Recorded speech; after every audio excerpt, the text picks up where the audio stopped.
When my boss asked me to present at the quarterly all-hands meeting, she had no idea I'd been planning this for 3 months.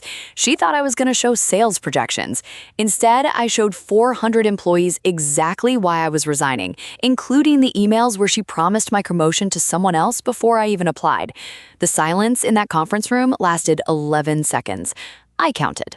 I worked at Meridian Financial Solutions for 7 years. 7 years of early mornings, late nights, missed birthdays, and sacrificed weekends. I started as a junior analyst, making $42,000 a year, and I clawed my way up to senior regional director through nothing but sheer determination and results that spoke for themselves. My direct supervisor was a woman named Clarissa Pemberton. On paper, she was the vice president of regional operations. In reality, she was a master manipulator who'd built her entire career on taking credit for other people's work, specifically mine. For the first 3 years, I didn't see it. I was young, eager, and genuinely believed that if I just worked hard enough, good things would happen. Clarissa was charming. She'd bring me coffee, ask about my weekend, compliment my presentations. I thought she was mentoring me. Then I started noticing things. The quarterly reports I'd spend weeks perfecting would go to the C-suite with her name on them. The client relationships I'd cultivated would suddenly become her accounts. The innovative cost-saving strategies I'd developed were presented at board meetings as her initiatives. But I kept my head down. I told myself this was just corporate politics. Everyone deals with it. Pay your dues. Your time will come. Then last year, everything changed. The company announced they were creating a new position, Director of Strategic Partnerships. It was essentially my dream job, overseeing major client relationships, developing new business strategies, reporting directly to the CEO. The salary was $185,000, plus bonuses that could push it well over $200,000. More importantly, it was everything I'd been working toward. Clarissa pulled me into her office the day after the announcement. She closed the door, sat me down, and looked me straight in the eyes. "Sarah," she said, "this position has your name written all over it. I've already spoken to the CEO about you. I told him there's no one in this company more qualified. I'm going to personally recommend you for this role." I actually teared up. After years of feeling overlooked, here was my mentor, my champion, finally recognizing my worth. She told me to start preparing my application materials. She said she'd review them personally, help me polish my presentation, and advocate for me in the executive meetings.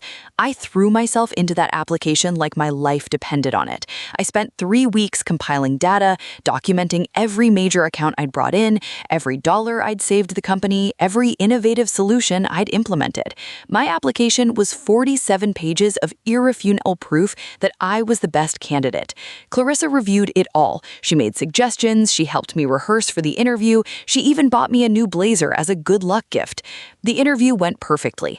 I walked out of that room knowing I'd nailed it. The CEO himself told me I was exactly what this company needs going forward. 2 weeks later, I found out I didn't get the position. The job went to a woman named Brittany Cole, Clarissa's former college roommate who had been with the company for exactly 8 months. 8 months versus my 7 years. I was devastated, but Clarissa was there to comfort me. She said, "I fought so hard for you." She shook her head sadly. But the CEO had already made up his mind. Brittany just had more relevant experience. Don't worry, next time will be different. I believed her because I was an idiot. 3 months ago, everything I thought I knew came crashing down. I was working late one night trying to finish a report before a deadline.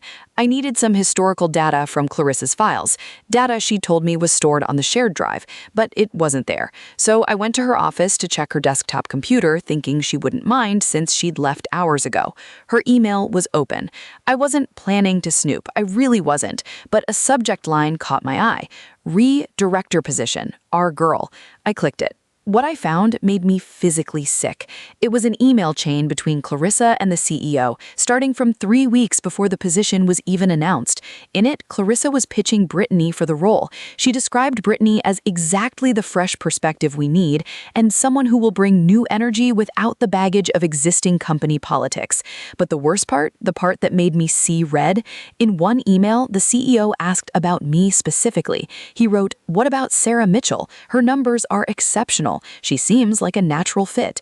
Clarissa's response, Sarah is a good worker bee, but she lacks the leadership qualities we need at this level. She's too focused on the details to see the big picture. She's also been difficult to manage lately. I've had several concerns about her attitude. Between us, I think she's reached her ceiling here. She called me a worker bee. She said I'd reached my ceiling after 7 years of making her look good. But I kept scrolling and I found more.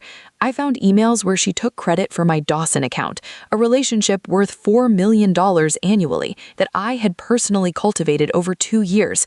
I found messages where she forwarded my proposals to the board under her own name. I found a chain where she actively discouraged the CEO from considering me for 3 different promotions over the past 4 years. She hadn't just betrayed me once, she had systematically sabotaged my entire career. I sat in her dark office for 2 hours, forwarding every single email to my personal account, screenshots, attachments, everything. Then I went home and started planning. Okay, I need to stop here for a second because this is where I had to make a choice. I could have just quietly resigned and moved on with my life. I could have reported her to HR and hoped for the best. But after 7 years of being used and lied to, I wanted her to feel what I felt. Subscribe if you think she deserved what was coming. And tell me in the comments, would you have just walked away or would you have done what I did next? Because what happened at that meeting, it changed everything. For 3 months, I played the perfect employee. I smiled at Clarissa. I thanked her for her guidance. I told her how much I appreciated everything she'd done for my career. Meanwhile, I was building my case. I documented everything. I cross-referenced her emails with company records, proving that the projects she'd claimed credit for were actually mine. I pulled up timestamps showing my proposals were created days before her original submissions. I found 7 other employees she'd sabotaged, people who had quietly left the company without ever knowing why their careers had stalled. I contacted 3 of them. They confirmed everything. Then I got another job. A better job, actually, regional vice president at a competing firm, with a 30% salary increase and a signing bonus. They were thrilled to have me. The final piece fell into place when Clarissa asked me to present at the quarterly all-hands meeting. Sarah, I want you to do the Q3 sales projections, she said, sweet as honey. The CEO will be there. This is your chance to shine.